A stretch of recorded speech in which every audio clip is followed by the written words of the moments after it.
2017 pode ficar na história como o ano em que o mundo despertou para a realidade de que o que o homem faz para a natureza volta em forma de catástrofe natural. Conter este desequilíbrio já tem custo.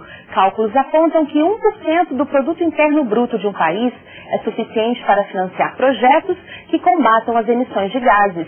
E o Brasil é um dos maiores emissores mundiais de gás carbônico, mas ainda não tem legislação específica para conter as mudanças climáticas. Aquecimento global é o tema do Participação Popular de hoje. Para responder as perguntas de nossos convidados, estão aqui conosco os deputados Ricardo Trípoli, do PSDB de São Paulo, e Irã Barbosa, do PT de Sergipe. Participam da entrevista especialistas e estudantes. Muito obrigada pela presença de todos vocês. Câmara e Senado uniram 8 comissões temáticas em torno de um seminário que discutiu as propostas do Legislativo para conter o aquecimento global. Vamos ver a reportagem. O mercado de crédito de carbono foi apontado por Divaldo Rezende, da ONG Ecológica, como uma alternativa lucrativa para o Brasil contribuir na redução do aquecimento global. O mercado funciona da seguinte maneira: empresas ou países que poluem muito pagam para outros países reduzirem suas emissões de carbono, compensando os prejuízos que causaram ao meio ambiente. De acordo com o protocolo de Kyoto, a partir do ano que vem, os países desenvolvidos terão que cumprir metas de redução de gás carbônico na atmosfera. Hoje existem 710 projetos de redução de emissões no mundo, 230 só no Brasil. Muito importante que o Brasil esteja preparado para ter uma parte desses recursos para investimentos, não só para investimentos em projetos que possam beneficiar as questões de infraestrutura do país, mas também para as questões de desenvolvimento sustentável. Há muito que se puxar os países desenvolvidos a que eles assumam muito mais a responsabilidade da mudança climática do que os países de desenvolvimento.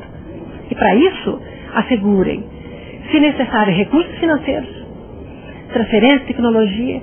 Parlamentares e especialistas constataram que a falta de leis específicas é um dos maiores obstáculos para o Brasil promover ações que reduzam o aquecimento global. Mas a Comissão Mista de Mudanças Climáticas, que promoveu o seminário, vai apresentar em dezembro ao Congresso uma proposta de legislação sobre o assunto. Nós temos o Estado do Amazonas, por exemplo, como a primeira unidade da federação que aprovou uma lei que é estadual, mas o Brasil carece de uma lei assim que possa tratar o desenvolvimento com todas as preocupações ambientais necessárias. A urgência de se debater rapidamente uma alternativa para a geração de energia limpa, já que o Brasil, na necessidade de crescimento, vem tendo a necessidade de colocar no sistema de geração termoelétricas, com energia de qualidade ambiental ruim.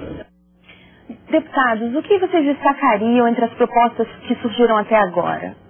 Olha, eu acho que uma das propostas que são, eu diria, não a mais importante, acho que é um conjunto de medidas mitigadoras no sentido de resolver essa questão.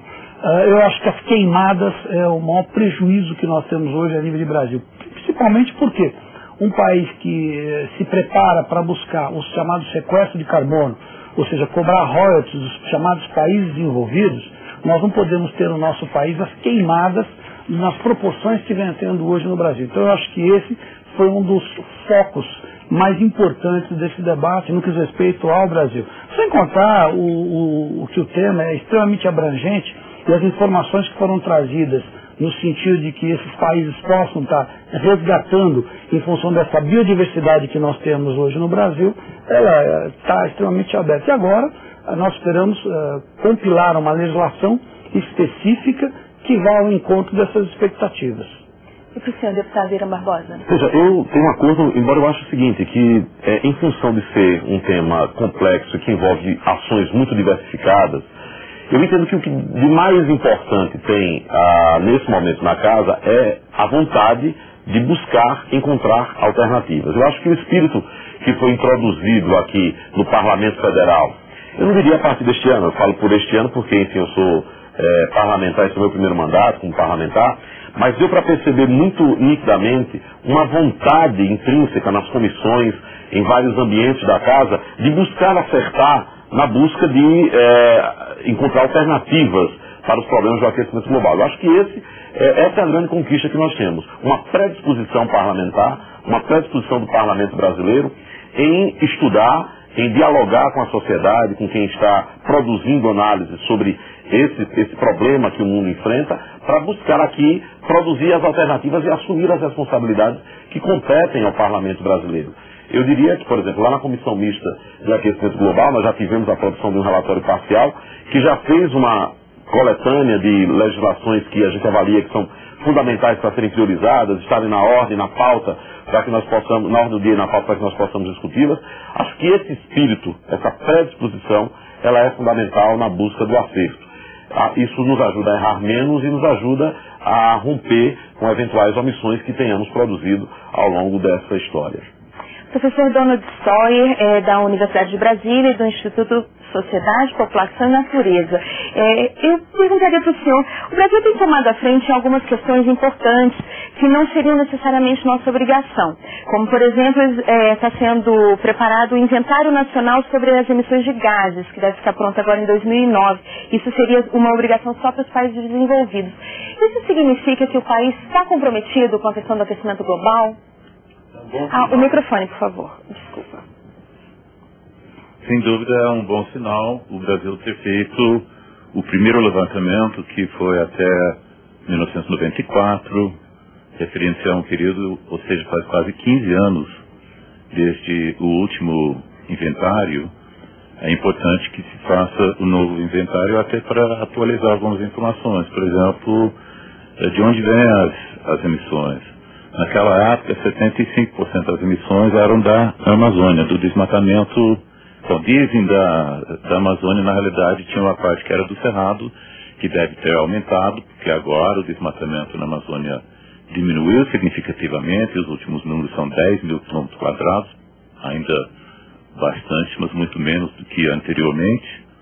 E também porque tem outros fatores, por exemplo, a frota de veículos no Brasil aumentou muito nos últimos 15 anos.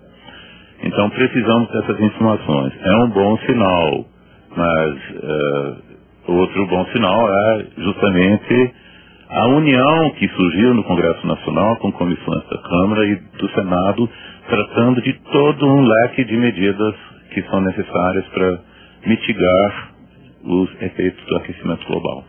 Uma das questões também que estão sendo levantadas é criar uma medida para que as populações que contêm desmatamento sejam compensadas financeiramente. O senhor trabalha com desenvolvimento sustentável. O senhor acha isso possível? Eu acho que devemos cobrar esses pagamentos, mas não contar demais com eles.